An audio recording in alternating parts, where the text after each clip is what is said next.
Uh, Valid and reliable at the same time, it is highly correlated with the long version.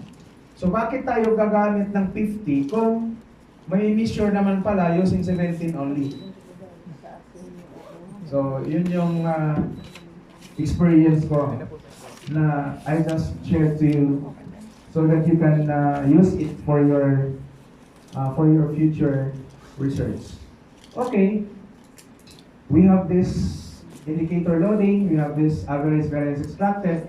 If we combine these two, these are the measures of convergent validity.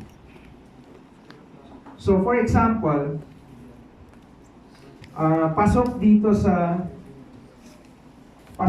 ang average variance extracted kasi 0.5 lang naman ang minimum dyan. Anong gagawin mo kung mababa? So ang gagawin mo kung mababa, halimbawa less than 0.4 dito, automatic yan, magtanggal ka ng mababang indicator loading dito, tataas yung average variance extracted. Okay. Then of course, the reliability sa structural equation modeling, mayroong additional na composite reliability. So every time na every time that for example you attend a seminar, then someone or somebody will present a paper utilizing structural equation modeling, expect that the presenter will present also composite reliability.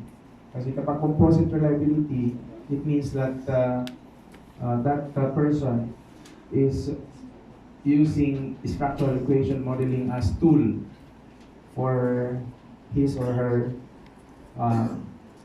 analysis. We can divide the reliability into three. We have conservative criterion, relaxed, and more relaxed criterion. Baka kasi in the future, pag nag-compute na kayo ng reliability, baka sabihin nyo na 0.6 itong akin, hindi umabot ng 0.7. So mayroon tayong reference. If, for example, 0.6, there is a reference for that, Bernstein 1994, stating that you can utilize 0.6. 0.6, especially if your instrument is newly developed, we cannot expect a high reliability initially. So we can start from 0.6. Then later on, as we develop further, improve the psychometric properties, then you can have higher than 0.7 or 0.8, something like that. Pero acceptable ang 0.6 as minimum. 0.7. Okay? So, ibig sabihin, kapag nag-present ka na ng paper from convergent validity, dapat meron kang reference. Meron kang reference about reliability, Cronbach alpha, and composite reliability. Every step of your paper should be backed up by reference. Okay? So if you look at the table, there is Cronbach alpha and composite reliability. Mataas. So in other words, these three variables are valid and reliable. Valid in terms of convergent validity. Meaning to say, yung writer of the items have the same understanding with the respondents. Okay. I'll proceed. Look at also the discriminant validity. The discriminant validity according to CAP 2015, a measurement instrument has good discriminant validity if the items with its latent variable are not confused by the respondents. For example, may isang item ka. Ikaw na writer of that item, ang intindi mo, pang-measure yan ng loyalty. Student loyalty. Pero nalilito ang student kung para ba yan sa loyalty o para sa satisfaction. Okay. Kung nalito siya, ibig sabihin may problema yung inyong item na yan. Kung halimbawa maraming items ang hindi malinaw sa kanya, so may problema ang discriminant validity sa inyong questionnaire. So para mapatunayan mo, may support ka, may evidence ka na yung discriminant validity is okay, then present this table. So this table contains data, yung nasa off, the values in the off diagonals, rather, yung 0.3, 0.661, 0.700, and so on and so forth. Yung wala sa diagonal, correlation yan. Pearson correlation between variables. For example, satisfaction versus trust. The correlation is 0.661. Yung correlation na yan should be smaller than the values in the diagonal. The values in the diagonal are the square root of the average variance extracted. And nakalagay naman dito sa baba, diagonal elements are square root of average variance extracted between constructs. For discriminant validity, the diagonal elements should be larger than the off-diagonal elements. These numbers should be lesser than the numbers in the diagonal. So, yun lang. So, exactly that table shall be produced automatically by our software. Okay.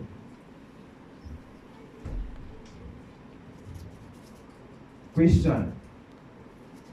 May question kayo? So I will proceed. Yes, sir. Sir, is this just true for, let's say, you are talking about teaching effectiveness. So, will we just be measuring the teaching effectiveness of one, we will just measure the teaching effectiveness of one teacher, and then for all the students, and then run it the software, or for each individual teacher, or for all teachers, tapos Pwede. You can administer your, say for example, teacher in Math 1, for example, Math 101, teacher. Lahat ng teachers, i-rate ng lahat ng students, for example. For example, 100 students, or 200 students, coming from 5 different sections, something like that. So, pwede mo naman i-compare by teacher. Ibig sabihin, kunin mo yung ratings, lahat ng klase, then later on, pwede mo i-compare kung mayroon bang difference yung teaching effectiveness across teachers. Pwede mo ganun. Teacher 1, teacher 2, 3, 4, 5. So kung wala namang problema yung difference, you can proceed to combine all the 200 students. Pero yung sabi mo, kung marami namang students, one teacher versus many students, kung adequate naman yung sample size mo, so you can proceed. Kahit isang teacher lang. Pero mas maganda varied different teachers. kasi po sir, I am thinking about an instrument. Kaso, halimbawa maraming teachers. Tapos, tatlo lang ang magre-rate sa mga student teachers. Tatlo lang yung magre-rate sa bawat student teacher. Tatlo ang magre-rate sa kanya. Yes, sir. So, I would like to get, or I would like to establish if that instrument is valid in rating the student teachers. Yes. So, ang ang tanong ko lang po sa, kasi tatlo lang po sila magre-rate sa bawat student teacher. Siyempre, iba-iba po yung yung magiging ratings nila. Okay. So, Yes, sir, I understand. pwede po bang tingnan natin kung valid ba yung bagong instrument na yun? Okay. Your goal is to establish the validity and reliability of the instrument, Yes, sir. not the rates of the teachers. Di ba? Oh, yeah. So meaning to say, ang ano ni sir, the issue that was raised by sir is that you have a questionnaire about teaching effectiveness. For example, we administer that to the students, all the students, but this group of students are students from different teachers.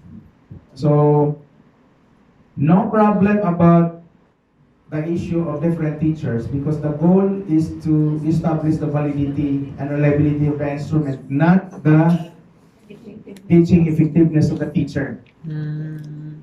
Okay. So it can be, yung data mo can be coming from different teachers and students.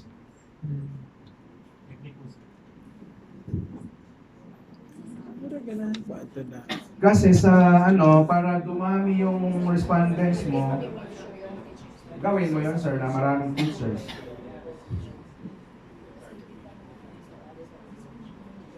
Kasi pwede mo naman i-extend yung analysis mo. Mayroon pa tinatawag tayo, sir, na invariance measurement model.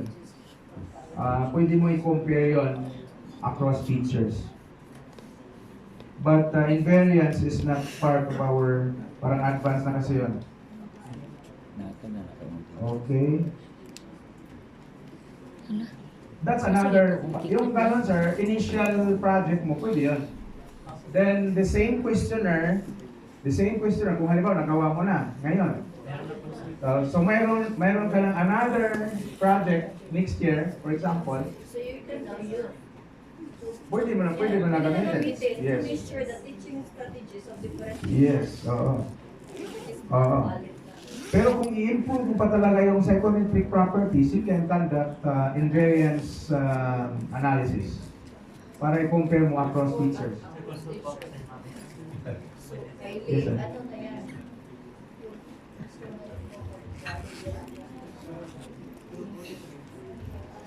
Sa ating kasi sa mga universities, ibang universities, karamihan sa mga research nila, puro lang comparison, i-compare mo lang yung teaching effectiveness across groups, across sections, across departments, or correlation.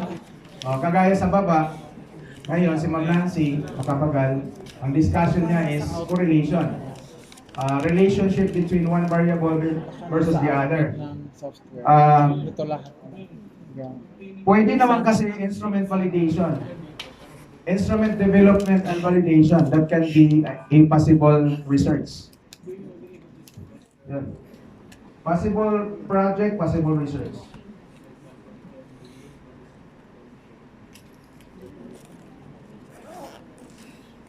Can we proceed? So, para mag-hands-on na tayo by 10 o'clock.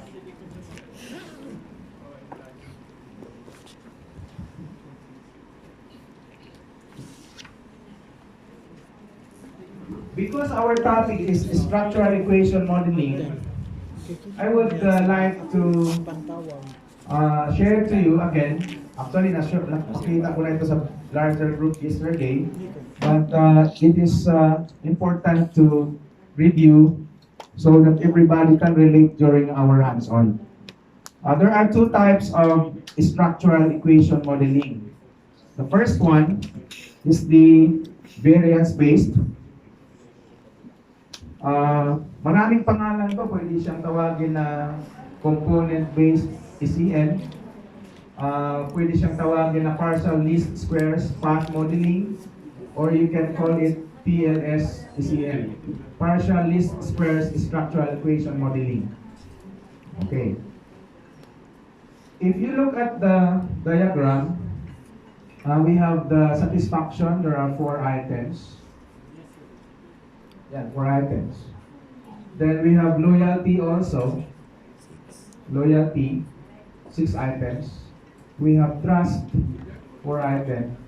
Then if we run the software, it automatically, or the software automatically produces the R square. R square, R square of loyalty, R square of trust. Okay. Anong ibig sabihin ng R square dyan para lahat ay makarelate? Volunteer. What is the meaning of R square? Amount of the percent representing Sige ma'am. You can use the microphone.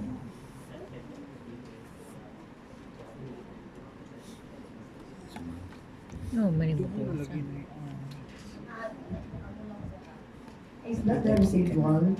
I don't know the correct term. Parang yan lang nakita ko yung usually sa output ng software. Output ng software.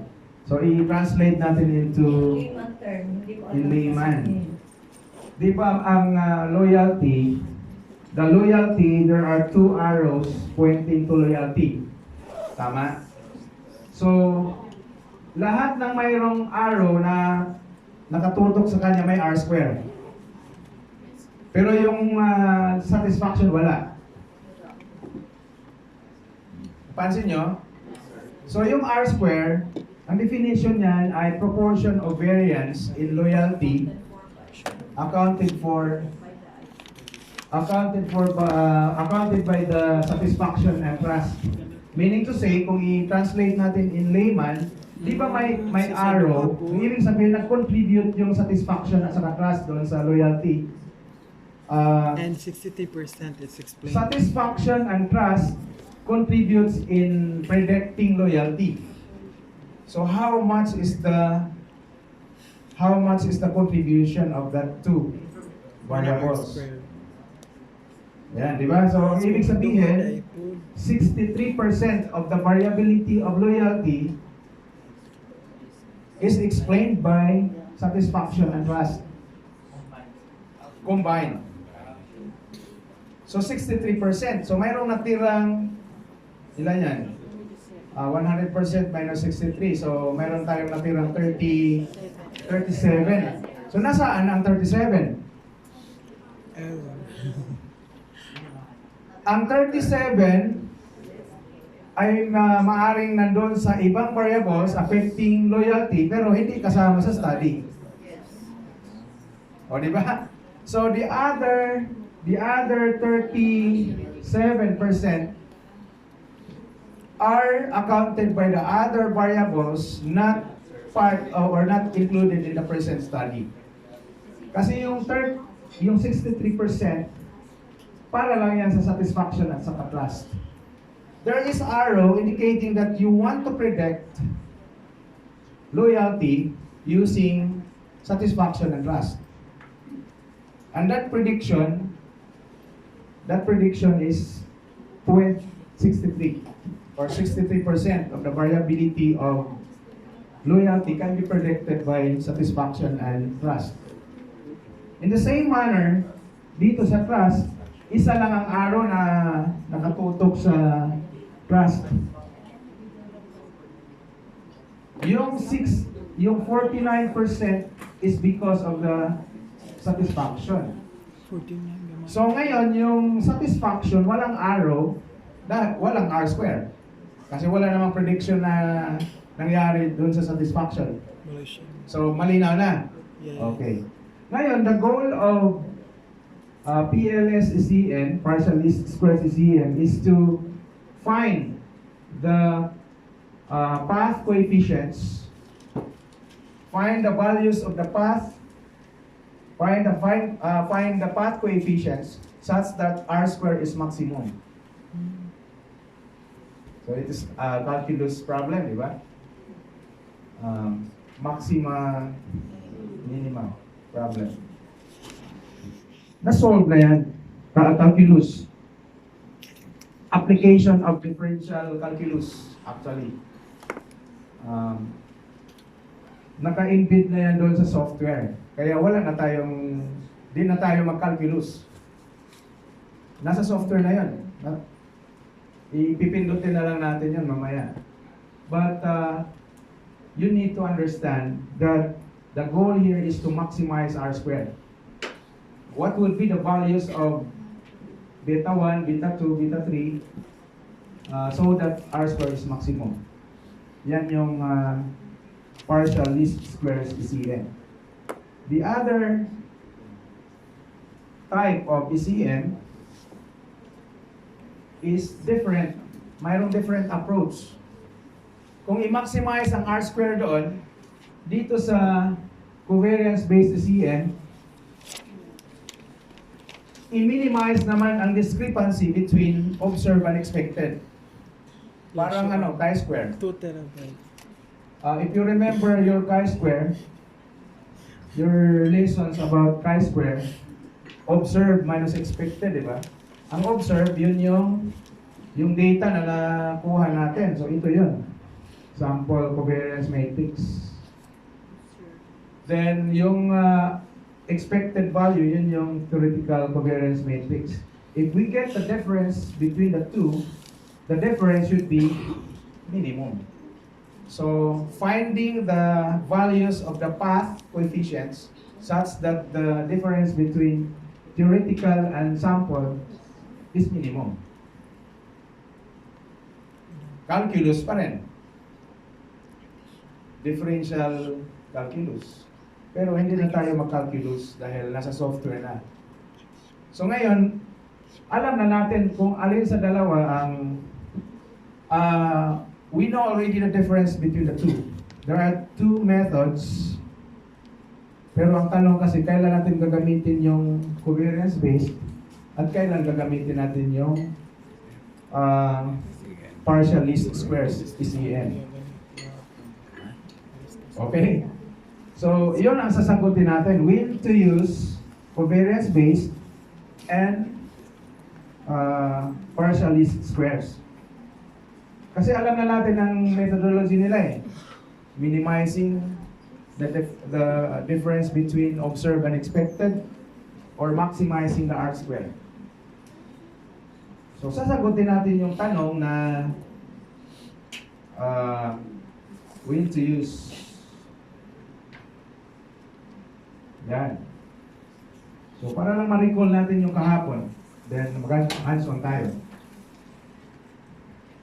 Which ECM to use? Kasi di naman pwede na sa isang paper mo, dalawang gagamitin mo. Ipili ka lang. Pero dapat smart kang pumili kung alin ang gagamitin mo. So for example, if you will be using partial least squares ECM, so kung ako ang reviewer, for example sa inyong paper, publish ninyo, nagkataon na ako ang reviewer, tatanungin ko kayo kung bakit partial least squares ECM ang ginamit mo. O kung gagamit ka ng covariance-based, you should have explanation in your methodology why you use covariance-based. You should have explanation in your methodology why you use PLS-ECM. So para walang debate, gamitin mo itong pang-ebidensya mo. Kasi published na to eh. Ibig sabihin na review na to. So wala nang debate. For example, sabihin mo, ECM ang ginamit mo, then because your goal is to develop a new theory, so you will be using PLS-ECM. That is according to Hare and colleagues. So, back up by evidence kung bakit ka gumamit ng PLS, bakit ka gumamit ng covariance-based. Theory development and prediction, sabi ng article na yan, you can use PLS-ECM. Because your goal is theory testing, theory confirmation, or comparison of alternative theories, you use covariance-based ECM. Okay. Wala pang theory na nag-exist. Ikaw pa lang ang nag-propose ng theory na yan. So, gamitin mo yung PLSCM. However, kung nag-exist na yung theory at i-confirm mo lang, you can use the covariance-based PCM. Mayroon kang existing theory. You want to compare your existing theory with your new theory. Comparison. Kaya nakalagay dito, comparison of alternative theories. You can use the covariance-based PCM. Explanatory or extension of an existing structural theory. There is an existing theory and you want to extend or expand the theory, then it is suggested by Hare and colleagues to use PLSCM. Okay? So, iyan, bibigyan ko naman kayo ng ano, kaso wala lang tayong internet. Ewan ko kung bakit wala tayong access sa internet na ang usapan dito ay may internet eh. Mahina lang siguro. Kahit sa room, kagabi nagano ako, kasi i-upload ko sana yung ating materials. Hindi ma-upload. Okay, next. Next na, if your variables are formative, you can use PLSCM. So later on, we will have a discussion about formative. Okay.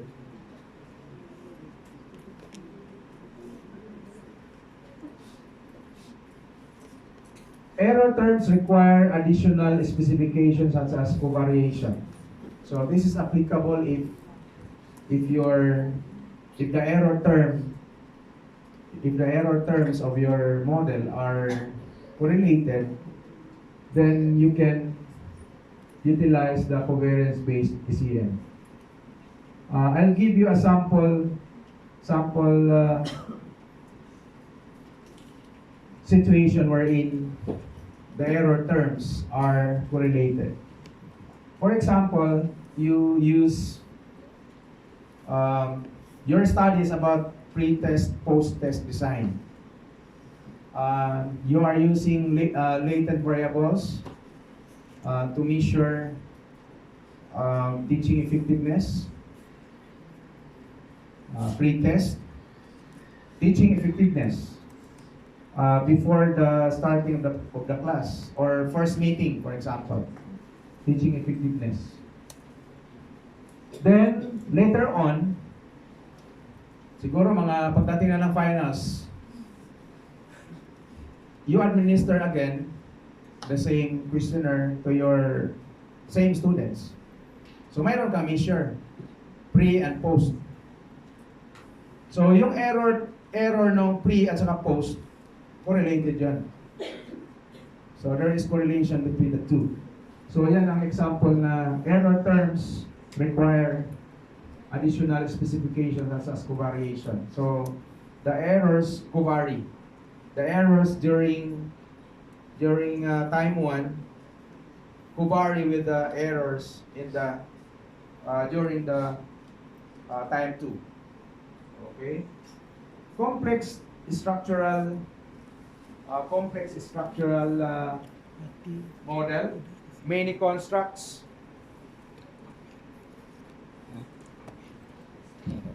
Many constructs, many items. So, it is advised to use PLSCM. Yung non-recursive, example of non-recursive model, non-recursive yung bumabalik yung arrow. Halimbawa, X to Y, may arrow. Pwede na Y to X. Bumabalik yung arrow. Yun yung example ng non-recursive model.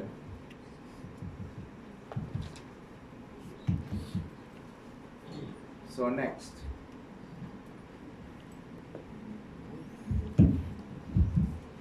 Sample size.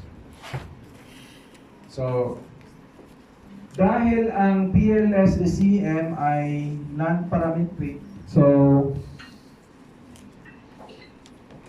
magaling siya kung maganda siya kung ang sample size is small. Kaya nga kahapon, sabi natin, how small is small? Okay? So, mayroong nakalagay dito sa remarks. We have PLS-ECM minimum sample size equals the larger of the following. Larger of the following. 10 times the largest number of formative indicators used to measure one construct. 10 times the largest number of structural paths directed at a particular related construct in the... Ano lang to, rule of thumb. For example, if the number of predictors is 20, times 10 lang yan. So 20 times 10, 200. Okay? For example, if the model is like this, so yung model natin kanina, halimbawa, ganyan, ganito lang kasi sample, ganito lang kasi yung model, we have 3 variables only. So yung pinakamaraming arrow na nakapoint doon sa variable, dalawa. Kasi ito isa lang eh. Ito dalawa. So times 10. So 20 lang. So 20 lang yung minimum sample size mo. If you have 3 variables in all, PLS-ECM can produce accurate results if you use at least 20 respondents, a very small sample size. But I suggest you use mamaya i-check natin, mayroon kasi tayong mayroon yung software natin, yung WAR-PNS, mayroong capability to test the minimum sample size. Meaning to say, we can check if our sample size is adequate or not. Okay. So hindi na issue ngayon dahil sa technology. Yung sample size, hindi yan Sloven's formula. So again, there is an issue about Sloven's formula. In fact, there is an article about the misuse of Sloven's formula. So if you are teaching statistics in your university, please review. Read the article on the misuse of Sloven's formula. Huwag niyo ituro na ang Sloven's formula ay nag-iisang formula lang sa buong mundo. So, i-check ninyo yung article na ang title ay On the Misuse of Sloven's Formula. So, it is accessible in Google. At kasama na rin niya sa ating i-upload sana kagabi. Unfortunately, hindi ako na-upload dahil sa internet problem. But I promise you to upload it. Doon na lang ako mamayang gabi sa Starbucks. Mabilis ang dyan sa Starbucks. Okay. Large sample. By the way, ang general comment ko about the sample size is conduct statistical power analysis. Yun yung general advice ko when it comes to sample size determination. Statistical power analysis. Kasi kapag mag-statistical power analysis ka, yung sample size natin depends on many factors. Di ba ang sample size mo depends on the complexity of your model. The more complex model, the larger the sample size requirement. Do you agree with that? Kung malaki yung model mo, very complex model, we expect a larger sample size. So, ibig sabihin, yung sample size depends on the complexity of your model. Plus, the statistical power. Okay? statistical power. Di ba sa ating hypothesis testing, there are two types of error, type 1 and type 2. Yung type 1, yun yung probability of committing the type 1 error is the Rejecting. alpha. Di ba? Alpha. Yun yung nilalagay natin doon sa decision natin na yung level of significance natin na 0.05 or 5%. Pero yung type 2 error, nakalimutan na natin. Type 2 error. So yung 1 minus type 2 error, 1 minus probability of committing the type 2 error, the result of that is called statistical power. So yung statistical power natin should be 0.80 or higher. So yung statistical power, magagamit natin yan pag nag-compute tayo ng sample size. Ulitin ko lang para ma-emphasize natin. Probability of committing type 2 error is called beta yan, di ba? Yes. So, 1 minus probability of committing type 2 error equals statistical power. So, statistical power, minimum of that based on the literature is 0.80. So, 0.80. So, much better if it is closer to 1. Okay. So, again, I repeat, when it comes to sample size determination, conduct statistical power analysis so that you can account the effect size, the statistical power, the level of significance, and complexity of the model being tested. I repeat, conduct statistical power analysis so that you can account the effect size, the statistical power, the level of significance, and the complexity of the model. Because more complex model requires larger sample size. Okay. Sabi dito sa comparison nila, for large sample, the large sample can be determined through statistical power analysis. Sabi nila dito, covariance-based ECM and PLS ECM results are similar if the sample size is large. Okay? Similar daw kung you have a large number of indicators are used to measure the latent variables. Ibig sabihin, kung ang mga items mo ay marami, sa mga items mo sa bawat latent variable ay marami, tapos mataas din ang sample size, the results of covariance-based and PLS-SEM are the same, are similar. Okay?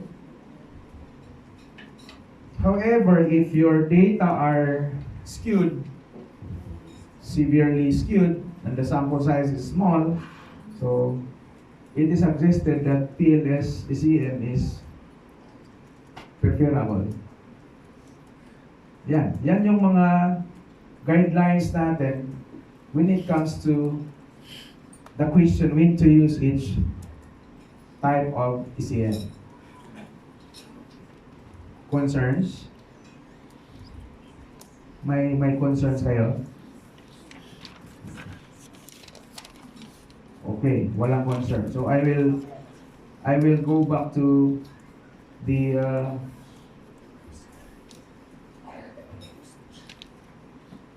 so mayroon akong example dito.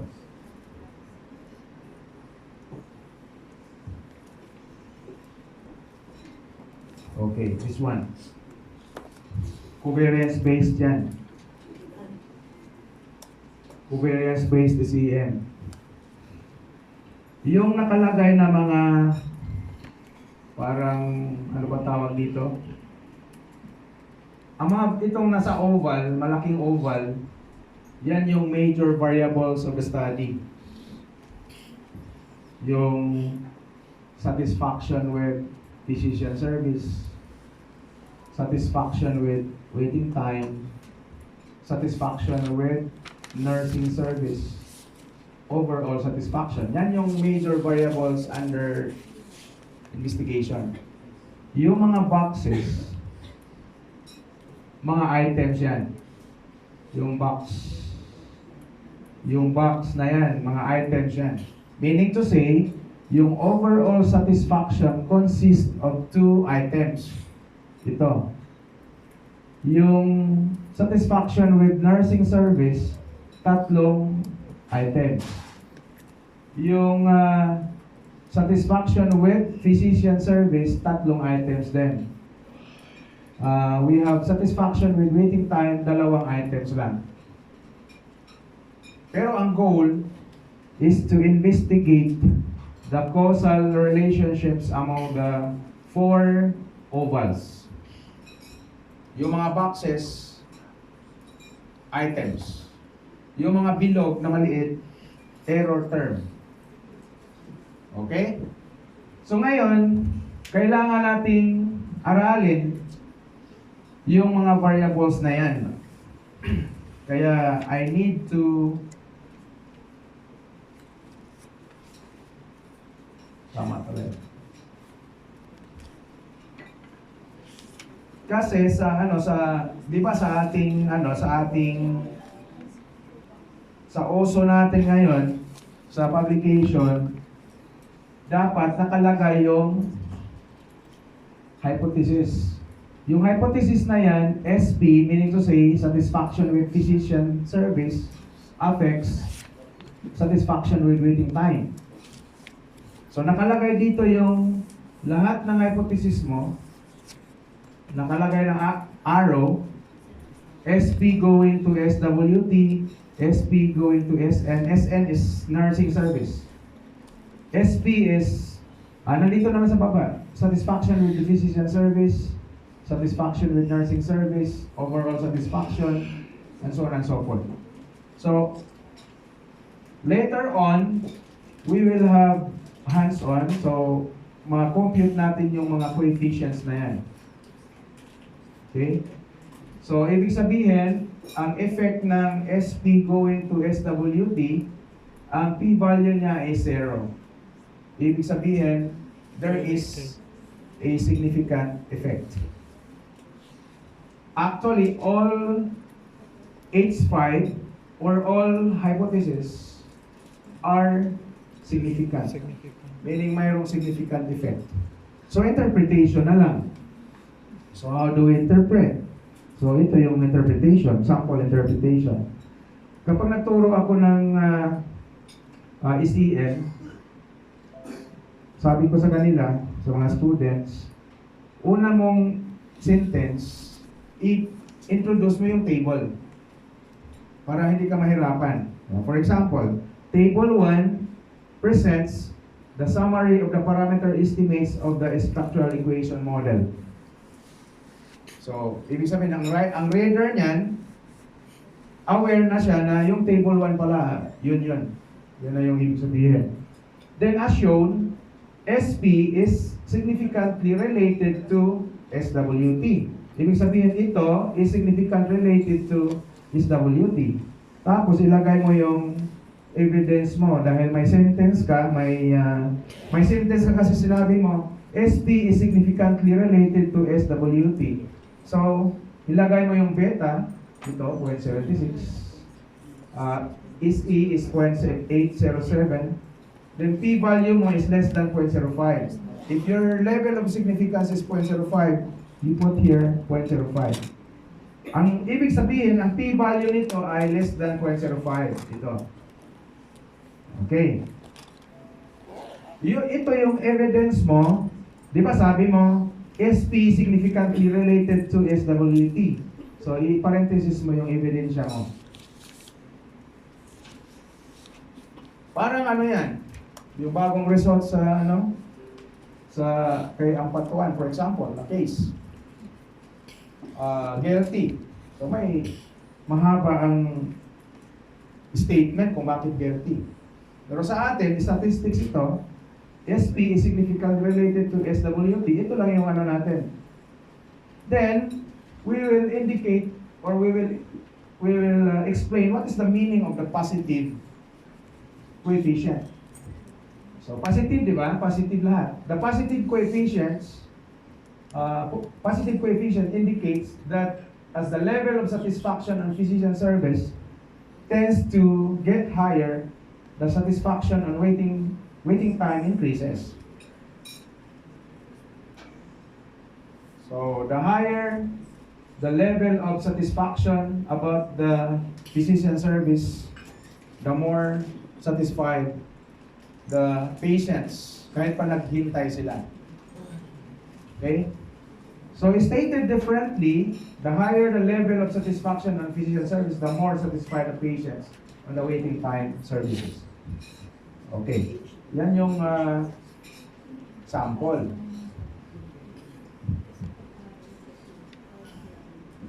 Kaso, kapag covariance-based, mayroon kang global goodness of fit. So, global goodness of fit. Chi-square. Diba ang covariance-based, theoretical minus observe. Diba? Yung observe, yung na-gather nating data. Then, yung expected value minus observe, the difference of that, chi-square. Kaya mayroon tayong chi-square dito. So, dapat ang chi-square, ang p-value niya ay greater than 0.05. Kaso, hindi naman na-attain. So, we need to have another goodness of fit statistics such as RMECA, GFI, CFI, NFI. So, mayroon tayong guide about them. Titingnan lang natin, for example, the root mean square error approximation should be less than 0.08. So, 0.05 naman ito. So, pasok siya. So, yung GFI should be closer to 1. So, 0.974 yan. CFI also should be closer to 1. NFI should be closer to 1. So, pasok siya sa criteria about goodness of fit. Yan yung covariance-based. Okay.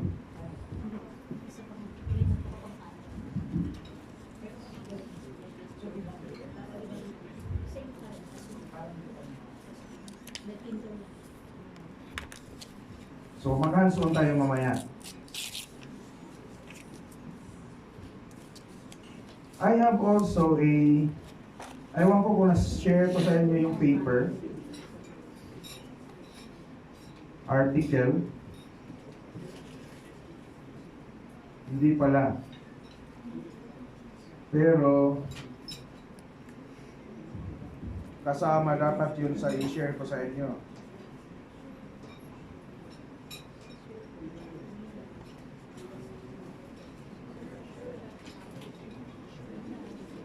For example, so I'll give you a sample paper.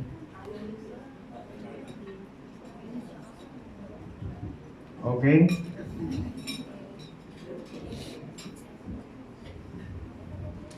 Mas maganda mayroong example bago tayo mag-hands-on. So, hands-on na tayo. Mga ilang minutes or... Okay, so I have here the sample paper. Ano ang laman ng paper mo? So, yun yung kasing question eh. So, I have an article here, and maybe this article also can be used as our example. Yan, student engagement and college experience.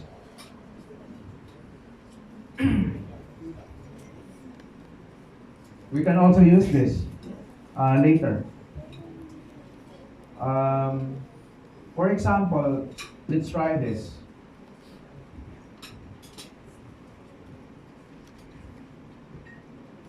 So, ang laman, punta tayo sa methods. Di ba, mayroon ka ng research framework and hypothesis. By the way, when it comes to publication, hindi na aabot ng 100 pages yung publication. Yung atin dito sa requirement sa thesis at sa dissertation, pakapalan. Pag sa ano na, sa mga publication, konti na lang. I have a 6-page paper. Biro mo, 6 pages lang, tingnan nyo. Para maniwala kayo, mayroon ako 6 pages na paper. For example, this one. This is a 6-page paper. If you look at the number of pages here, 1 of 6. So this is a 6-page paper published in the Journal on Business Review. Ano pala ang laman? So we have first, abstract. So single space. Diba? Abstract, single space. Then, ang abstract natin na sa thesis, umabot na more than 1 page sa inyo. Sa aking masteral thesis, ano lang ako, 25 pages lang yung masteral thesis ko eh. So sa inyo ha, ang dami, 100 plus. Okay. Yan, halimbawa, mag-publish kayo. So abstract, ilang lines lang. Tapos nakapulo pa 2. Then, pag titingnan mo, introduction, tapos nakalagay dito yung hypothesis framework and hypothesis. So yung framework, this is another study. So this one is the, di ba, structural model yan. This structural model is based on the organizational creativity model, an existing model. Then, ang H1 dito is domain relevant skills, yung DRS. DRS is one. Creative skills, creative relevant skills, CRS. Then ITM. Lahat na yung 4 na yan, lahat ng 4 na yan affects OC, organizational creativity. Yan. Then the second hypothesis, yung WE affects the 3. Kasi sa writing, there are many ways on how to present your hypothesis. Pwede naman ang hypothesis mo bawat path. For example, WE affects OC, one hypothesis. ITM affects OC, another hypothesis. DRS affects OC, another hypothesis yan. CRS affects OC, another hypothesis. Kaso sa publication, gusto nila 6 pages lang. Kaya ang ginawa ko, 2 hypothesis lang. Para concise. Okay? So ngayon, dahil nandyan na yung framework, ano ang questionnaire na ginamit? Di ba, after na mabuo mo na yung framework, questionnaire na. So, pagdating dito sa methods, ang nakalagay dito sa methods, first is the participants of the study. Kung ilan ang sample mo. Okay? Then, research instrument. So, pag titingnan mo yung research instrument, basahin mo yan. For example, the first paragraph, all variables of the present study, such as DRS, CRS, ITM, and so on and so forth, were measured using Dami ipares lang. using Idol. the self-administered survey questionnaire. Yan. Dito. Constructed by the researchers based on the Teresa Amabel's componential theory of creativity. The survey questionnaire consisted of two parts. Part 1 consists of 7 items which deal about the profile of the respondents, such as age, gender, job position, and business. Business location, nature of business, business infrastructure, and number of employees. Yan. Part 2 of the survey questionnaire consists of 40 items that are used to measure the 5 variables of the study. All items are measured on a 5-point Likert type scale with responses ranging from 1 to 5, where 1 means strongly disagree and 5 strongly agree. The 40 items are grouped as follows. Di ba yung 40 items na yun, Likert scale yun. So, the 40 items are grouped as follows. 5 items each for domain relevant skills. Yan. 15 items for social environment. 10 items for organizational creativity. So, dinitalye mo lang. 6 pages lang, pero detalye wala ka lang maitanong about sa questionnaire. May nakalagay dito, the 40 items or after the content and face validity of the survey questionnaire were checked by the 3 subject matter experts, the survey questionnaire was subjected to a pilot testing. So, a sample of 40 respondents in the pilot test yielded an overall Cronbach alpha of 0.93. So, before we used the questionnaire, we subjected it for pilot testing. Yan. And the Cronbach alpha is 0.93 overall. Pero present din namin ang Cronbach alpha per variable. So for example, the Cronbach alphas for the 5 variables are as follows. 0.86, yan. 0.87, 0.25, and so on and so forth.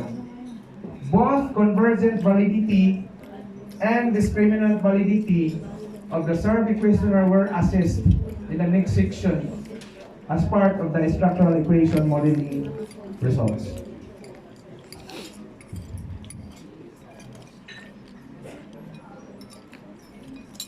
Sa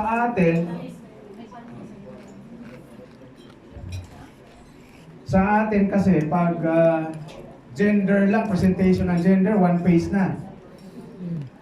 Grabe naman yun. Gender lang yun, 1 page. Another page sa age. Hindi na kailangan nakalagay dyan, table 1, demographic characters, isang table lang. Sa publication, hindi na kailangan na maraming pages.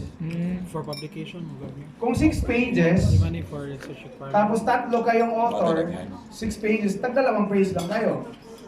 Sa isang school year. Basta Ilang publish araw, ilang buwan yung 1 school year? 10 months. 3 kayong author, tig-2 page kayo. In 1 school year. Di makapag-publish kayo regularly 1 article per school year. Ay kahit na 2 kayo, 2 tapos 6 pages, di 3 pages kayo.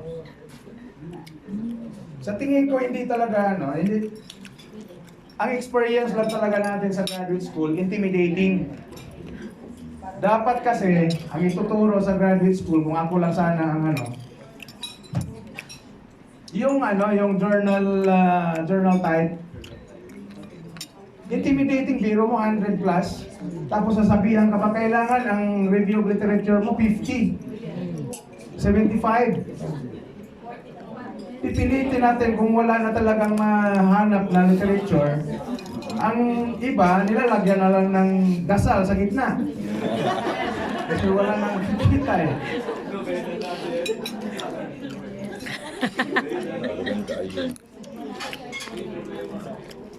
Bitaw na. Ano talaga ako dyan sa ano, yung may limit. Dapat kumusta. May limit kung, for example, sasabihin, Kuan ka na. kailangan na, Mlag. kailangan recent, 5 years. Ang ibig sabihin ba, yung research about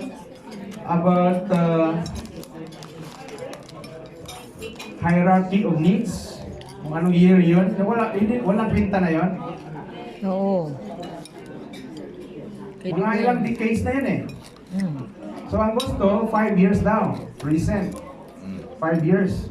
So beyond 5 years, hindi na pwede.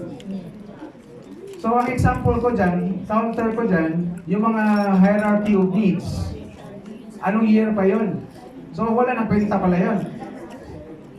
Di ba? Well, parang hindi yan. Mamaya, mayroon akong presentation about it. Reset dapat.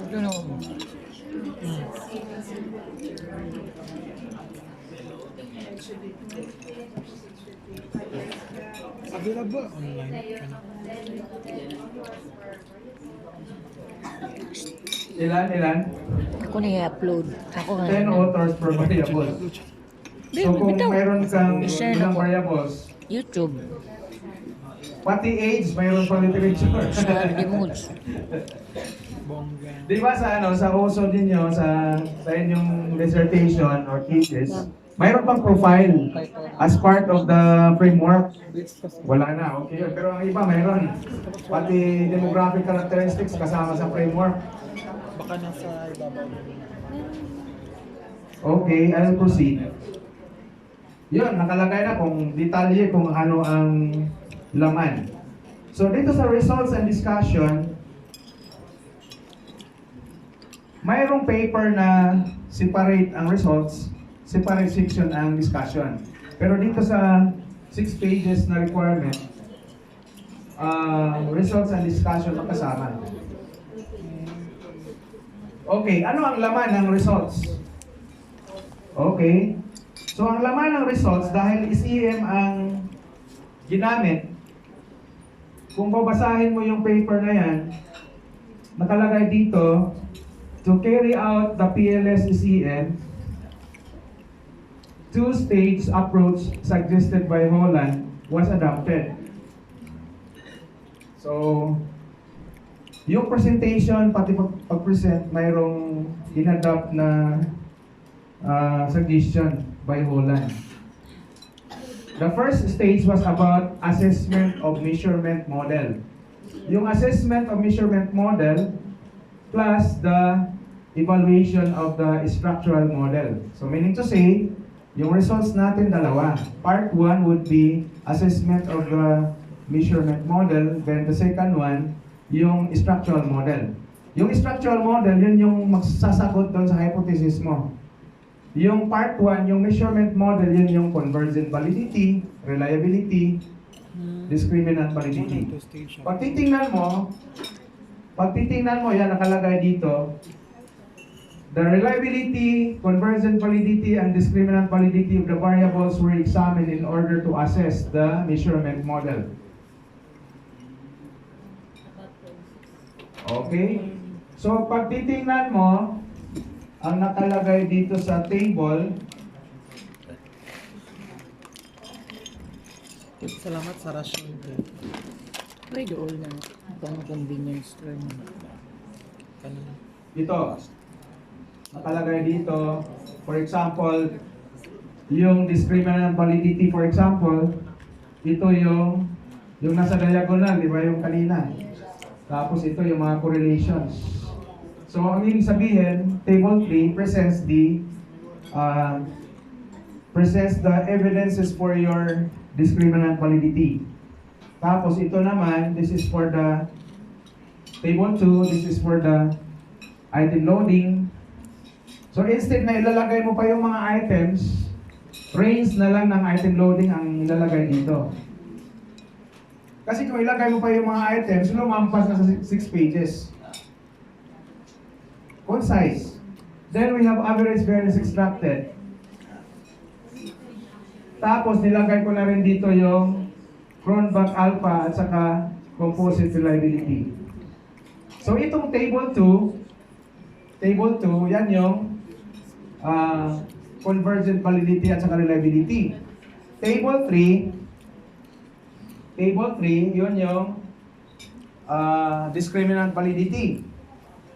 Then, finally, yung diagram mo na mayroon ng coefficients. Di ba may coefficients na kanina, framework lang yun, wala pang coefficients. Ngayon, mayroon na. Then, sa baba, nandyan na yung table. O, ganyan lang ang table.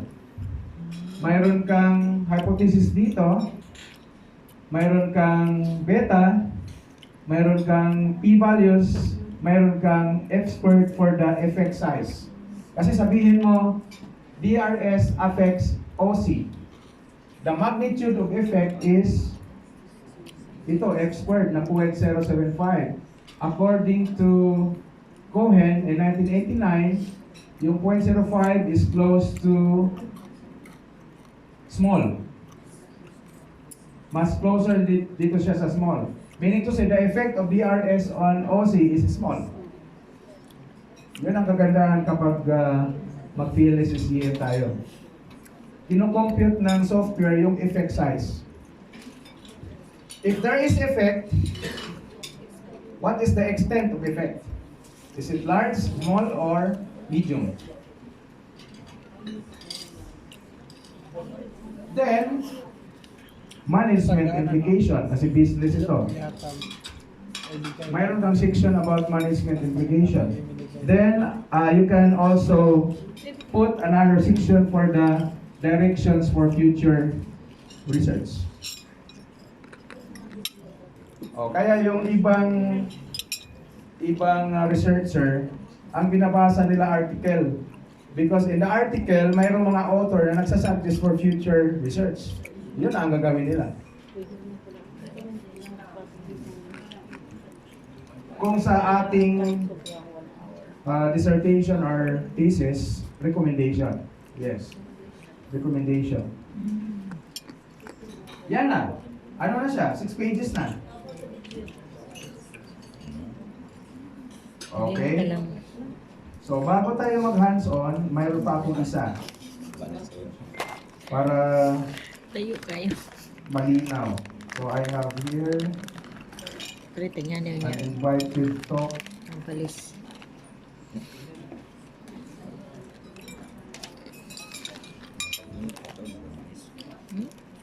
So, I need to Bulaga. share this to you. Importante ito sa atin. So I was invited to talk about research and publication. Last August, mayroon ba ditong taga Luzon? Kukunti na taga Luzon. Okay. I was invited by DABSU. This is State University, Don Honorio Ventura Technological State University. So in Pampanga. The topic that I shared to them for 2 days ay ito. Research and publication with focus on PLS-ECM. So, give me 10 minutes siguro. So, research contents, I presented the research content. Then, I emphasized that if you publish a paper in a referee journal,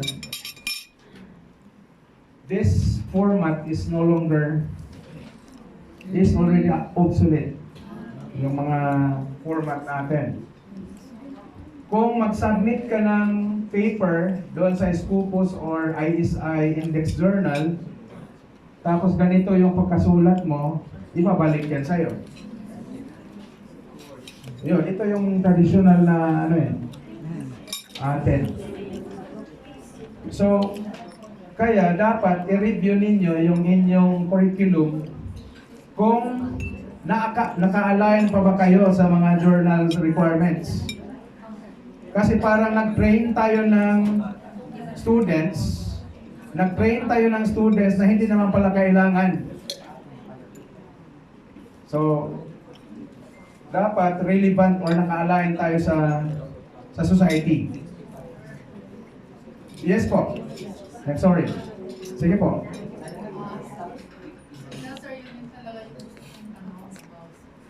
Format. Kasi, I am from Tawi-Tawi. Then, I am handling K to 12. Yes po. Then, time na may mga, diba, may mga advisors na. Mga advisors na There are advisors on the respective groups kasi by group yung pag-ano namin sa students. yes po. And then there comes na yung iba-iba ang exposure ng mga advisors. So syempre, being the panel, the chairman of the panel, na mag-ano yung iba-iba yung exposure ng mga teachers. So iba-ibang style ng format. So sabi ko, well anyway, I will be attending national seminar. So I think this I will have to refer this there para maging uniform ba kasi there are times na yung mga bata from grade 11 they will transfer to another school sa grade 12. And then it so happen, magbalik sa akin, ma'am, bakit iba yung ano dito ganyan? So I just would like to verify Yes. yung doubts na po. Yes po. Ang aking general suggestion for that, before you start the School year. paneling, mag-agree kayo kung ano ang format. Para hindi kanya-kanya yung suggestions. So, parang nag-ano kayo, para kayong judge ng Miss Universe, may criteria. Kaya nga po, sir. So, ang sa akin lang po, sir, because you have just mentioned a while ago na parang it's quite an obsolete. So, Yeah. can we ask from you, especially so that you are you're the focal person or the proper person who we should ask as the Pero regards one to election. format, that we can bring it out there in Tawi-Tawi. Yes po. Thank you so much. Ito actually ang i-present ko sa inyo. Okay, so thank you po sir, thank you po, salamat. Para mawala na po yung doubts. At saka I will be strong enough to say, I attended from this seminar, so we have to carry this out. Thank you po. It's up to the institution if you adopt the traditional or the new approach, new format. Pero if, for example, if your work or if your output is using the traditional format and you want to publish it to the school post index journals or IDSA index journals, I'm sure hindi siya tatanggapin. Pero ang ano dito, ano ba talaga ang format pala na acceptable? Kaya nga po sir, kaya nga, we Yeah. have to come with a general idea or ano, para we can spread it out. Thank you po. Pwede mo nagtulong. Simple lang. Ito lang. Tulog ka. Publishable article. Introduction. Yan as is ang technique. Okay. Sayang yung Dahil ito ay sabi ko obsolete siya as far as Scopus or ISI index journal is concerned. So ano pala ang format? So ganito lang. Yan. Introduction, method, results, and discussion. So hindi siya intimidating. Tingnan natin isa-isa kung anong laman. Yan. Research title. Research title. Ano ang laman ng research title? So nakalagay dito, main variables or constructs. Nature of the study, kung quantitative or qualitative. Research local, research local. So mayroong letter E. So this is optional. Okay, I'll give you an example. So talagang ano tayo dito may example. So in my example, I use the paper published in the Asia Pacific Social Science Review dahil Scopus yan. So hindi ako magbigay ng example na thesis kasi Scopus ang target eh. So for example, the mitigating effect of employee engagement on the relationship of transformational leadership and intention to quit. So evidence from local colleges in Pampanga, Philippines. So main variables, di ba kanina naka-check main variables. So ano ang mga main variables? Employee engagement, yung naka-red, employee engagement, transformational leadership, and intention to quit. O, yan yung mga variables. So nasa title. Nature of the study, mediating effects. So it's a quantity. Then, sabi natin kanina, ang research local is optional. So colleges in Pampanga, Philippines. So pwede tanggalin na yung evidence from local colleges in Pampanga, Philippines. Siguro ang author nito, of course, PARSO member, ito yung one of the participants ng SEM na after his participation in different workshops, naging research productive siya. Regular siyang napapublish sa mga Scopus journals. Particularly, Asia Pacific Social Science Review. So, isa lang yan sa mga journals. Okay. So, I'm using his results. Okay. So, yan yung title. Example number 2. Example number 2. Ito naman, this is still published in the Asia Pacific Social Science Review, but different paper. Brain behavior and generation. So, brain behavior and generation, yan yung dalawang variables niya. Okay? Then, multiple group analysis using structural equation modeling. Pag titingnan mo, main variables, brain behavior and generation, nature of study, multi-group analysis using SEM. Yung research local, wala. Kasi optional nga yun. Okay, yun, title yan. Pagkatapos sa title, abstract naman. O, di ba? Abstract naman. Ano ang laman ng abstract? Yun. So, may example tayo. For example, aim, objective, purpose. What's the purpose of the paper? Research participants. Who are the participants? Research design. Is it experimental or non-experimental? Something like that. The statistical treatment. So, of course, the author utilized structural equation modeling. We expect mamaya, i-mention niya yun. Major findings. Tapos, 4 to 7 keywords lang. Mayroon kang additional na 4 to 7 keywords. So, yun yung himay-himayin natin yung kanyang abstract. Tingnan nyo. Yan. Ito yung abstract niya. Yung naka-yellow, yan yung purpose. Yung naka-yellow. Yung naka-sky blue, yan yung participants. Yung naka-yellow-green, yan yung research design. Naka-color code. Yung black, yan yung statistical treatment. Yung red, yan yung findings. Yan, example talaga yan. Published yan. The study investigates the mitigating effect of employee engagement on transformational leadership and intention to quit. Yan. Intention to quit relationship. Yan yung goal niya. One sentence lang. Then, yung participants na, the participants of the study were employees from 3 local colleges in Pampanga. We don't need to mention the specific name of the colleges for privacy purposes. Enough na yung general statement. Then, yung yellow-green research design, the study employed a quantitative research design and causal research approach to measure the relationships of employee engagement, transformational leadership, and intention to quit. Then, the author utilized partial PLS-SEM. Yan yung aaralin natin. Then, findings. Di ba? Findings na. Revealed that transformational leadership has a significant and negative effect on intention to quit. Moreover, there is a significant and positive relationship between transformational leadership, and employee engagement.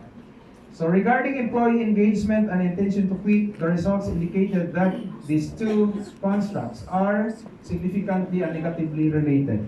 The mediation model also suggested that employee engagement mediates the negative relationship of transformational leadership and intention to quit with small effect size. Yan. Implications of the study in organizations and directions for future research were also provided. Then we have the keywords. So the author is using 6 keywords only. Yan yung abstract. Anong ilalagay sa introduction? O yan. Dito ka pala sa second example pala. Yung pangalawang paper, di ba dalawa yun? Yung isa ay yung multi-group. Yan, ganun din. Purpose, participants, research design, statistical treatment, then major findings. Tapos mayroon siyang 4 keywords. Okay. Ngayon, ang tanong ninyo, introduction. Ano ang laman ng introduction? So, introduction, it leads the readers from general to specific topics of inquiry. It includes literature review. So, ang introduction kasi sa iba, napakahaba. Nilagyan ng mga Hail Mary sa gitna. Hindi naman kailangan. Di ba? So, ang gagawin natin, nakalagay dito, it includes literature review. Okay? So, huwag nyo lagyan ng irrelevant na mga kahit ano-anong ek-ek na ilalagay ninyo sa inyong introduction. Maiksi lang. Kasi 6 pages lang eh. Di ba? 6 pages, pwede 20 pages. Maximum, 20 pages. So, may nakalagay dito, ito yung title niya. Kaya ang title niya, so ang ilalagay natin dito ay importance of the human resource in the organization. Kasi ang kanyang study is about human resource. Then we have 3 constructs of the study: transformational leadership, intention to quit, yan, hypothesis development, tapos research framework, at saka proposed model. Yan yung ilalagay mo sa introduction, kagaya nito. Okay? Di ba sabi niya, sa kanyang study, one of his variable is transformational leadership. Kaya may review siya about transformational leadership. These are all about transformational leadership, literature reviews. If you look at the literature review, 2018 paper ito, pero ang kanyang mga review, 2003, 2013, 2012, yan, 2008. Sana na 2008. Di ba? Tapos maraming sources. 2003, 2008. In one statement, 2 papers. In one statement, isang paper. Yan. Review about transformational leadership. Dahil yan ang kanyang variable. Nag-gets natin? Huwag kang maglagay ng Our Father dyan. Dahil wala namang Our Father doon sa study niya eh. Mga Hail Mary, mga ano ba yan? Mga Rosary, huwag niya ilagay dyan. Employee engagement, isa yan sa kanyang variable. Kaya nag-review siya. Okay. Kung susundin niyo yung inyong graduate school, ibig sabihin, mali ito kasi mayroong 2006, 2004, mayroon pang 1990. So hindi na yan pala matatanggap sa inyo. Kasi sabihin ninyo, 5 years.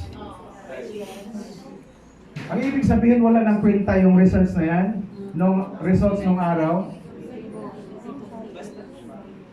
Kasama. Pag i-review mo about employee engagement, yung mga pinakaluma up to the present, kasama yon. Basta relevant. Mali yung, ngayon yan, binanggit niya, oh. For example, in the field of organizational behavior, the concept of employee engagement is relatively new. Sino nagsabi? Siya. 2013. Tapos, it has been identified as one of the widely used organizational behavior concept. Sino nagsabi? Yan, 2004 pa yan. Tapos several studies define it as the commitment to the organization in terms of emotion and intellect. 2006, 2004, 2005. So, hindi tama, hindi naka-align yung idea na yon kung dito tayo sa mga Scopus journals. Kasi kahit old na references, as long as they are relevant, you can still include that in the paper. Relevant meaning, it is all about employee engagement. Okay. Ang nakalagay dito ay 1990. So ilang taon na yan? 30 years. Tama ba? 1990. Okay. Additional. Third variable niya is intention to quit. Oh, di ba? Intention to quit, isang statement nakalagay dito, the employee then considers a range of factors until a final decision of actual moving out of the firm is reached. Napakadami niyang sources dahil maraming nagsabi about it. From 1987, 82, 1977, kasama dyan. So yung paper na yan, published, at saka hindi akin yan. Hindi aking paper yan. I'm using that as an example only. It is published in the Asia Pacific Review. Yes, Social Science Review. So dalawa yun, leadership, transformational leadership, employee engagement, and intention to quit. Tatlo. Ngayon, mayroon siyang proposal kasi, mayroon siyang proposal na ililink yung tatlong variables. Di ba? Sabi kasi niya, yung transformational leadership and intention to quit, yung relationship nila is mediated by employee engagement. Kaya triangle. So biro mo, tatlong variables lang na publish sa Scopus Journal. Doon sa amin, kung masipag ang faculty, dahil na-publish yan, meron ng 200,000 as Sana incentives. na incentive. Yes. Sa amin wala, sir. Wala pang research manual. Nag-iisa lang dyan. Nag-iisa lang ang motor niyan. Okay. Ngayon, dahil mayroon siyang mediation, mediation model, kaya mayroon siyang review din. So, tingnan nyo, ang hypothesis formulation. How did the author formulated his hypothesis given the review? O, di ba? Ngayon, nag-review pa rin siya ulit. May mga review pa rin siya na mag-argue about the relationship about transformational leadership and intention to quit. Mayroon na mga existing studies about it, pero ni-review niya. Nakalagay dyan 2015, 2017, 2013, 2017, 2016. Yan. Because of this study, nililink niya, may nakalagay, therefore, H1, transformational leadership is negatively related to intention to quit. At ito ang major observation natin. Sa thesis ninyo, or dissertation, pinagdebatihan pa ninyo yung null hypothesis. Di ba? Kung pansinin nyo, hindi naman null hypothesis yan eh. Research hypothesis ang nakalagay dito, or alternative. Transformational leadership is negatively related to intention to quit. Kasi sabihin pa ninyo na there is no significant relationship between, ganon kasi sa thesis writing, di ba? There is no significant relationship. Pero dito sa mga publication, hindi na null hypothesis ang ginagamit. Okay. So, nasa inyo na yon. Second hypothesis. Yan. Bago siya naglagay ng hypothesis, mayroon siyang mga review.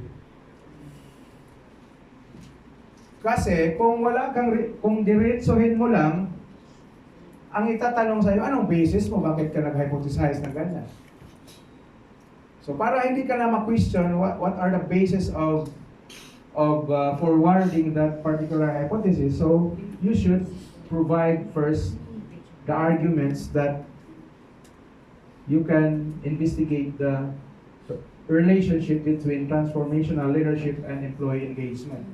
There should be an existing literature stating that there is a relationship between the two. Okay? So, H3, yung H3 niya, relationship between engagement, employee engagement, and intention to quit. So, nag-exist na sa literature, pero iti-test pa rin niya dahil yung 1, 2, 3, magagamit niya yan sa kanyang H4. O, kanyang H4 kasi, yun yung goal niya, yung mediation. Yun kasi ang, yung H4 kasi ang contribution niya sa existing body of literature. Or maybe yung H1 niya, H2, H3, parang confirmation sa mga previous studies using different sample or different population of interest. Nasa Pampanga. Diba? Pampanga ang 3 colleges in Pampanga. Yeah. Employee engagement mediates the relationship between transformational leadership and intention to quit. So ito na yon. Ngayon, pagkatapos dyan, nag-drawing na siya. Nilagyan na niyang H1, H2, and H3. O, nakalagay dito, from the hypothesis presented, Figure 1 presents the research framework showing the 3 possible relationships. Sa bagong file. O, di ba? So, mayroon siyang review, bawat variable. Kung i-recall natin, review ng transformational leadership, review ng employee engagement, review ng intention to quit. Then after that, nag-review siya ng relationship between the two para makapagbigay siya ng hypothesis 1. I-review niya yung relationship dito sa dalawa. Then, para makapagbigay siya ng second hypothesis niya, ni-review niya yung employee engagement at saka transformational leadership. Para makapagbigay siya ng pangatlong hypothesis, ni-review niya yung employee engagement and intention to quit. And finally, yung H4, yung mediation. Kasi yung mediation, triangle ang requirement. So now, after the hypothesis, naglagay siya ng framework na like this. Figure 1 presents the research framework. Yun na. Yun na yung kanyang introduction.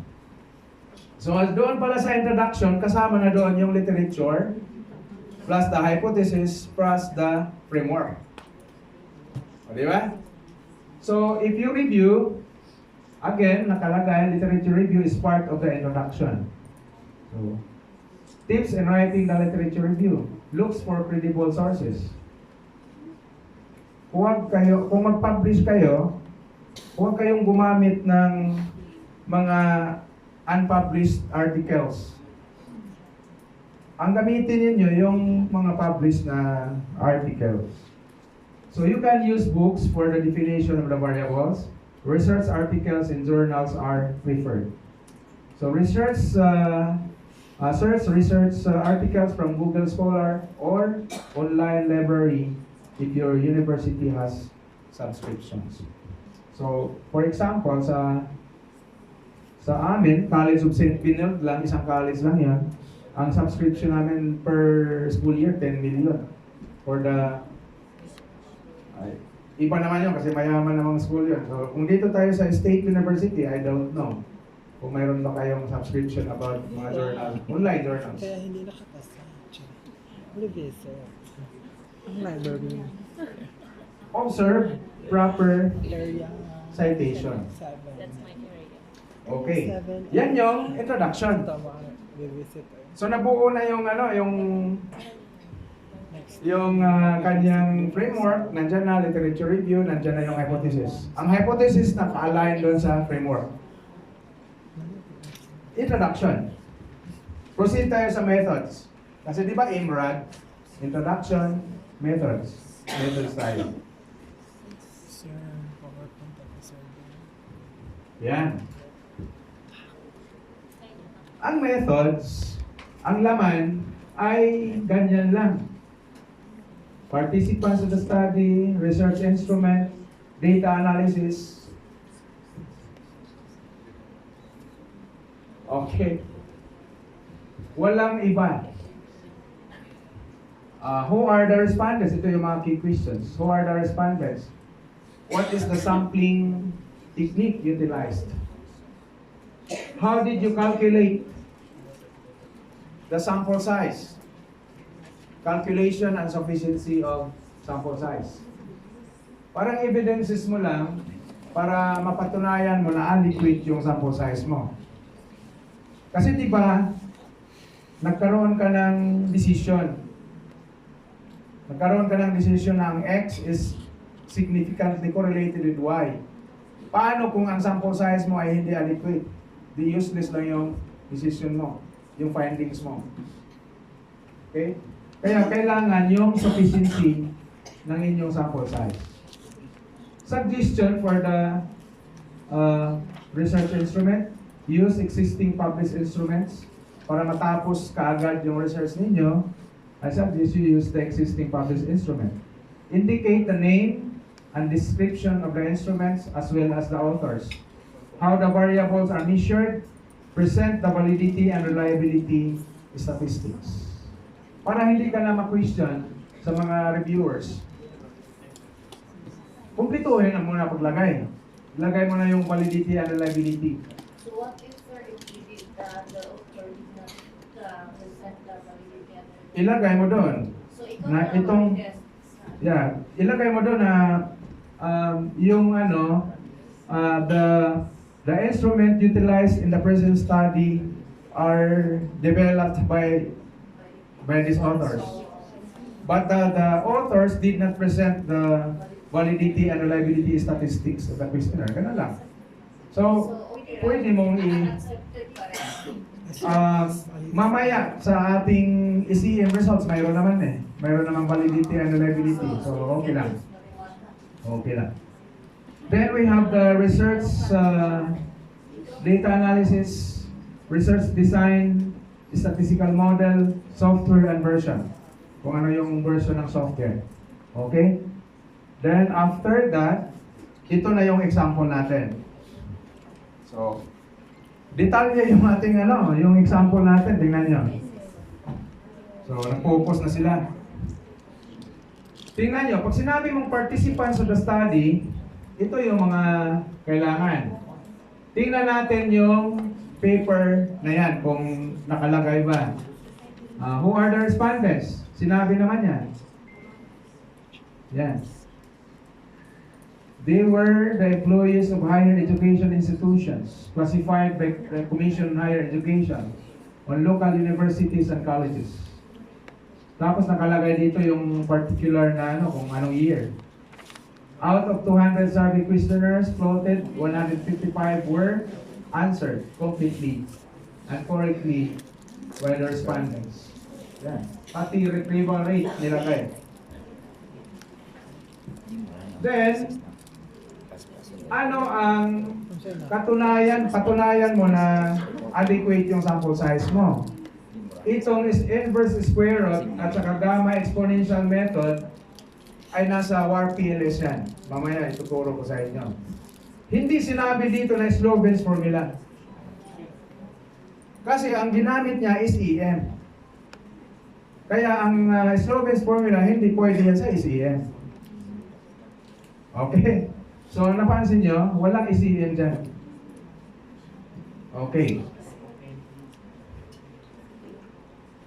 So, we have participants of the study, then we have still participants of the study. Ito na yung kanyang biro mo ang kanyang minimum requirement is 117 lang at saka 100. Yan. 104 for gamma exponential method, 117 for inverse square roots. Meaning to say, ang sample size niya, the required minimum sample size must be between 104 to 117. Therefore, the actual sample size of 155 is sufficient enough.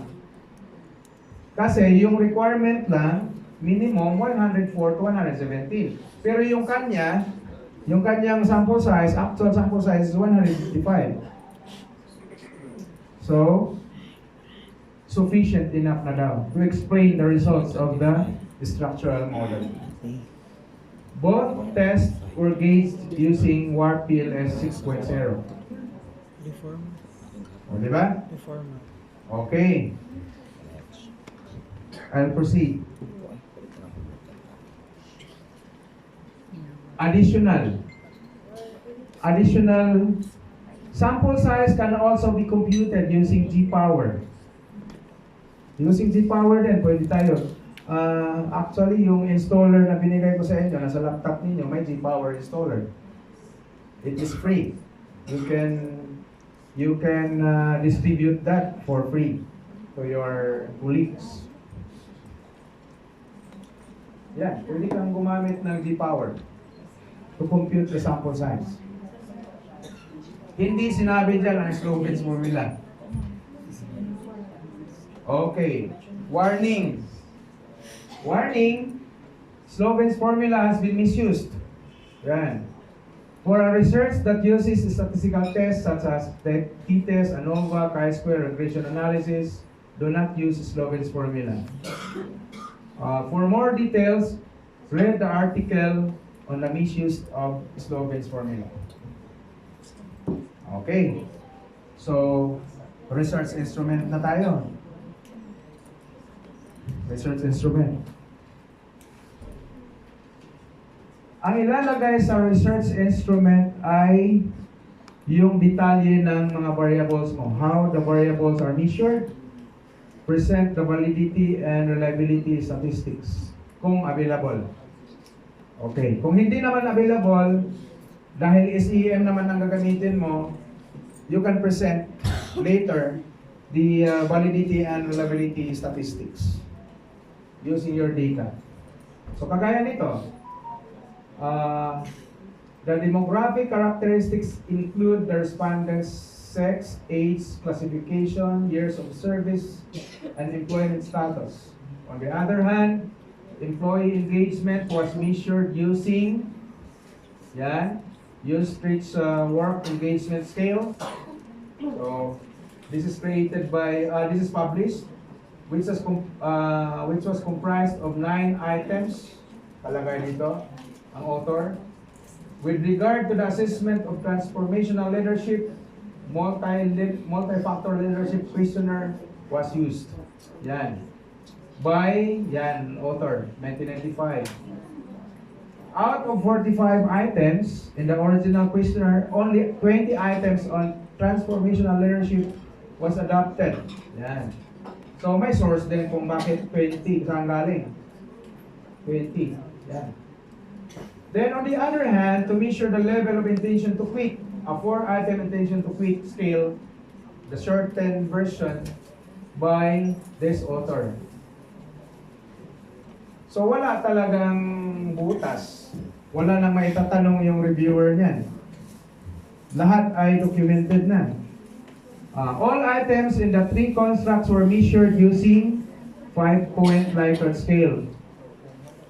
The validity and reliability of the said constructs were gauged as shown in table 3 and 4. So mayroon siyang table 3 and 4.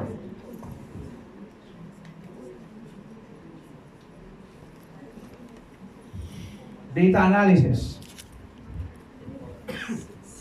For the data analysis part, research design, statistical model, software, nakalagay.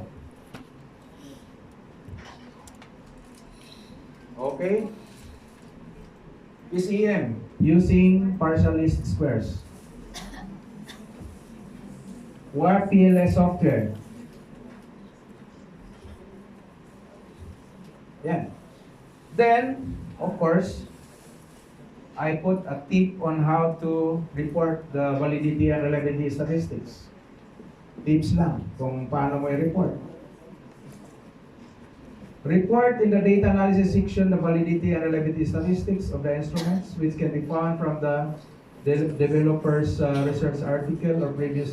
Ayan. Then for our research that uses PLS SEM, present both validity and reliability statistics as part of the results section. So doon mo ilalagay yung reliability at saka validity sa results section, hindi dito. Okay? Validity, report both convergent validity and discriminant validity. Sa reliability, report both contact alpha and composite reliability. So, grabe naman kung hindi pa natin magawa yan. Okay. For our research that used SEM, so these are further suggestion. 2 sets of results shall be presented. First, we have measurement model that consists the validity, convergent validity, discriminant validity, and reliability statistics. Then, the structural model includes the model fit and quality indices, results of hypothesis testing, or model testing kung covariance-based ang gagamitin mo. Okay? Then the flow of presentation should be based on the hypothesis. Meaning to say, kung ano ang hypothesis mo, yung flow of discussion and the results should be aligned with the hypothesis. If you have 4 hypotheses, so your discussion also be following the 4 hypotheses. Present the results using tables or figures. Each table should be accompanied by analysis. Okay, so here are now the format of your table of this research. Yung research na yan. Di ba may mga items siya? Yung nilagay na dito. Yan. Nakalagay dito yung tapos item loading, average variance extracted, CR, CA. Yan yung kanyang table. Then, that table 3, then table 3 again for the intention to quit. Sabi niya sa kanyang paper, for the intention to quit, there are 4 items. Ay, nakalagay dito. Tapos mayroon siya sa baba. All items loadings are significant. So anong ibig sabihin ng AVE, the average variance extracted? CR means composite reliability. CA means contact alpha. Okay? Now, for the reliability and validity measurements, sample sa kanyang paper, nakalagay dito, to assess the measurement model, reliability and validity results were analyzed. Yan. Then the assessment of construct level permits the evaluation of the consistency and blah blah blah. So table 3, the results revealed that variables employee engagement, transformational leadership, and intention to quit satisfy the criterion for the reliability of the research constructs. Okay, so ito yung tinutukoy niyang table sa kanyang discriminant validity. Yan, nilagyan ko dito ng definition kung ano ibig sabihin ng discriminant validity para ma-recall ninyo. Then, the next table, di ba mayroon tayong table for the convergent. Ito naman ay discriminant. Then, next table would be for the goodness of fit or model fit. Model fit and quality indices. Yung APC, average path coefficient. Kapag significant, ibig sabihin okay. Kapag less than 5, okay. Okay? So, mayroon namang nakalagay dito APC, ERS, AARSR, okay, if P is less than 0.05. Yung ABIF and ABIF are acceptable if less than or equal to 5.0 and ideal if less than or equal to 3.3. So lahat naman less than 3.3, so ideal values. Okay? Then, in writing the results of model fit and quality indices, ito na yung kanyang writing. So, in short, binigay ko to sa inyo para mag-guide kayo. So, anong ilalagay mo sa model fit and quality indices? So, you can imitate that way of writing the results. Then, of course, model fit and quality indices, pagkatapos niyan, i-present mo yung table mo. O, di ba? Yan, results of the ECM mediation analysis. Figure 3. Wala ni Agi mo man eh. Then, after that, yung inyong Di, sige, di man na mo. table. Yung table mo, nakalagay dito yung tatlong hypothesis, apat na Magaling hypothesis. mo akong gida kaya mo. Ayan yung i-discuss natin mamaya kung anong ibig sabihin sa mga yan. Kaya na ito ay di sakit. Okay? Yan. Tipong bago. Then, di ba may results? Tapos may discussion ka rin. So ano ang ilalagay mo sa discussion? Anong ilalagay sa discussion? So, purpose, to interpret and describe the important results in light with what was already known about the research problem being investigated. Okay? So, to provide new insights about the problem. So, if you want to know ano ang findings niya or discussion niya, yan. Ito talaga eksakto, kinapi and paste ko lang dyan para lang example.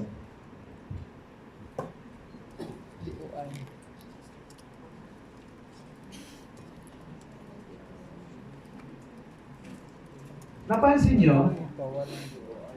nyo, sabi niya, findings of the study revealed that transformational leadership has a significant and negative effect on intention to quit. Findings yan. Tapos, this indicates that transformational leaders become more evident in the firm. The intention of employees to move out of the organization diminishes. Kanyang words yan, based on the findings. Pero, mayroon siyang mga supporting literature. Yan yung trabaho ng literature review. Pwede mo i-support dito sa findings mo. Ano yan? 2018 yan na publish.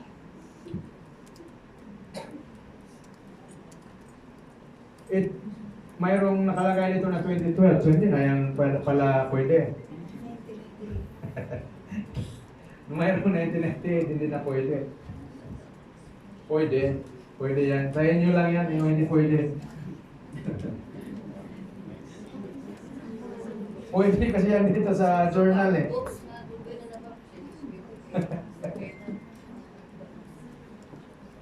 Yan. Pwede ko naman ibigay yung article mismo. Pero yung yan mismo, galing yan sa article para mas madali ninyong maintindihan. Okay. Mayroon siyang another section about management implications and future research directions. So, nakalagay dito, significant contribution of your study. Yan ang ilalagay mo. Alam nyo, sa atin, doon sa mga traditional approach, doon pa lang sa chapter 1, ilalagay nyo na ang significance of the study. Hindi pa nga natin na nakikita kung ano yung findings, nilalagyan nyo na ng significance of the study. Oh. Ang significance of the study ay nasa dulo na. Dito sa IMRAD format. Significance of the significant contribution of your study. Importance of the present study in the organization or in the society or in the community. Limitations of your study and future research directions. Yan yung ilalagay mo sa Feel ko kayo dito, ang sa historia section. na kahit tungkol kay sa proposal, pangutan-on, Tapos, dapat references na, may publication ka na. So, hindi ko nalalagay niya yung lahat ng references niya. Okay?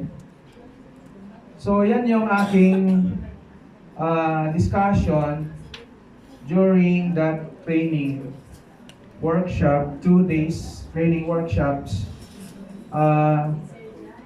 Yes po. Sorry.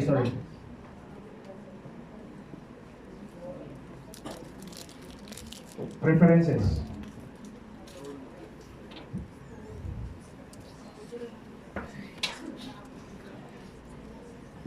Ano yun? Page? Ha? Yan. Oh. Tapos, mamaya, mag-hands-on na tayo.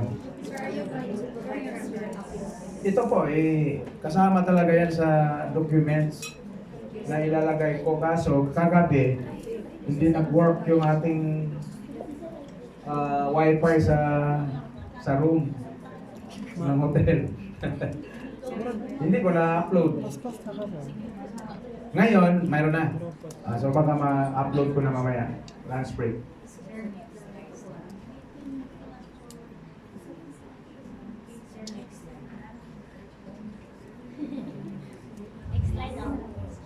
Ha? Next slide. Yung reference. Okay. So pwede na kayo tapos na yung ano natin, yung concepts, yung about sa publication. So later on, we will advance on. So maybe, mayroon pa tayong 1 hour. So pahinga muna tayo, of course. Yes, email, ano ko. Papadala ko to. Ano ba yun? Sa meeting buwatan. Yan. 3. Sure na rin na. 3 and 4. 3, 4, then 5.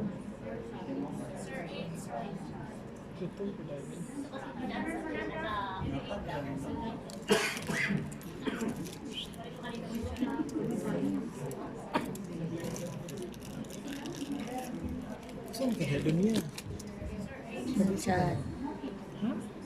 Ano yung 8? Ha? Results? 8, yan.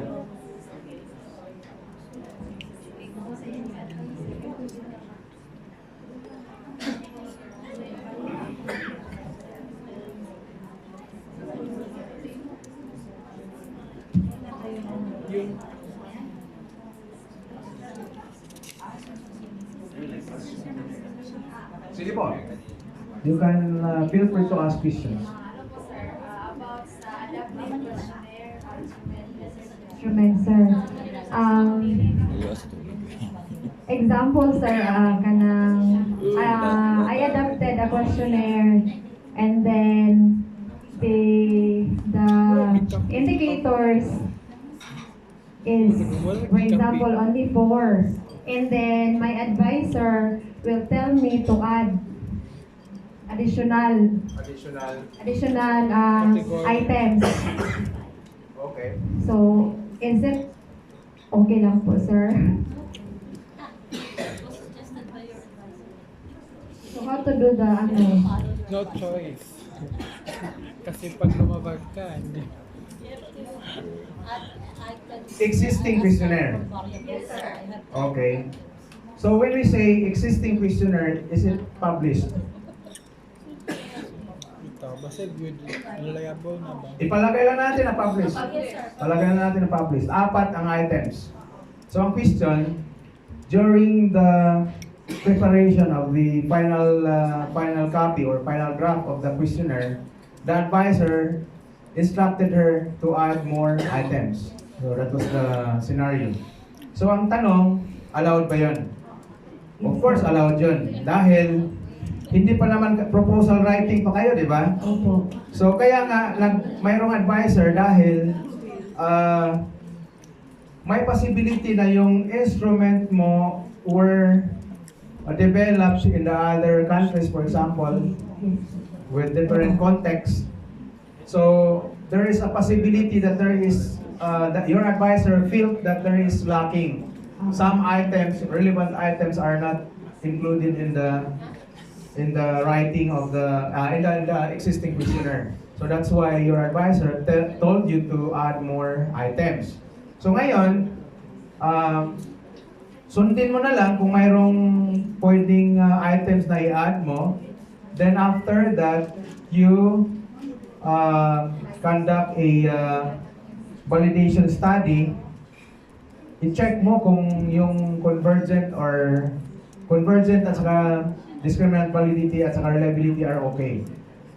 So kung yung sinag-suggest na additional items, may possibility na ma-remove or may possibility na ma-retain.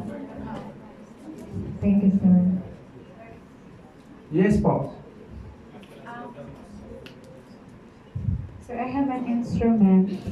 This actually is study done already.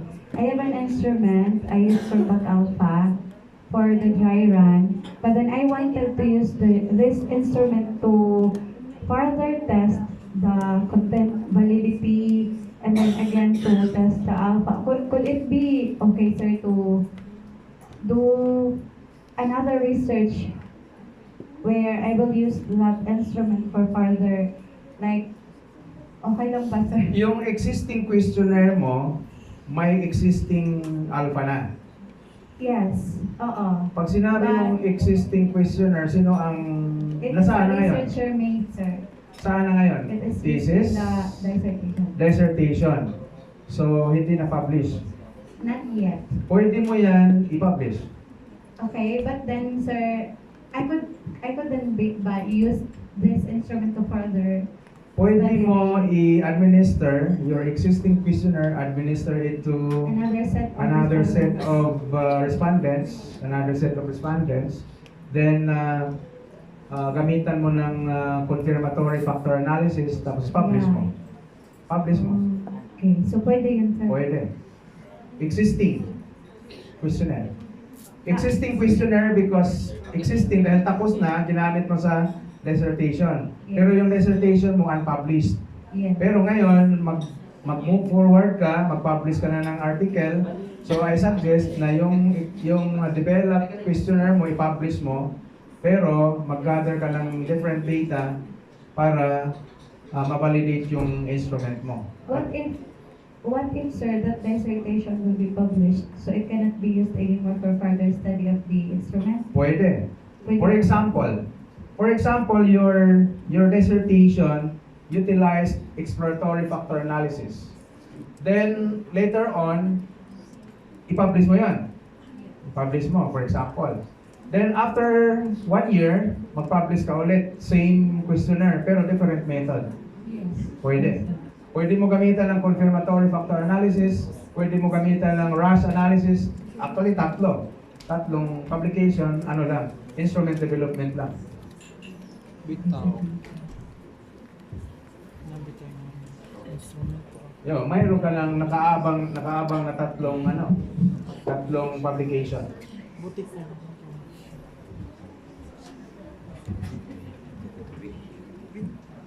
Ikaw madami. Dire.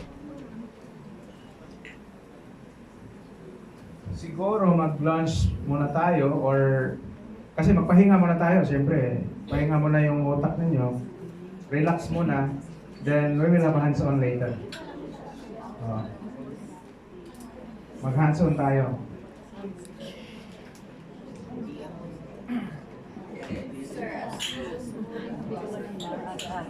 Ma'am?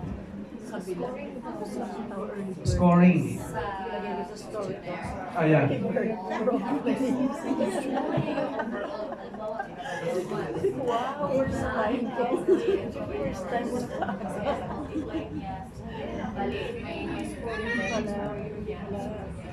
Dito pala kayo.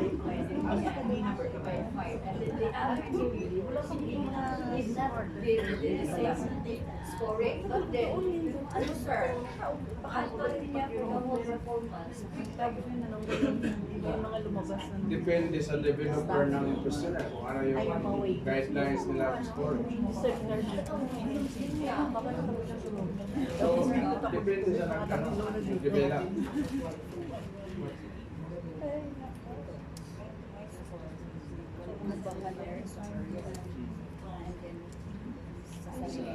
Self-assess.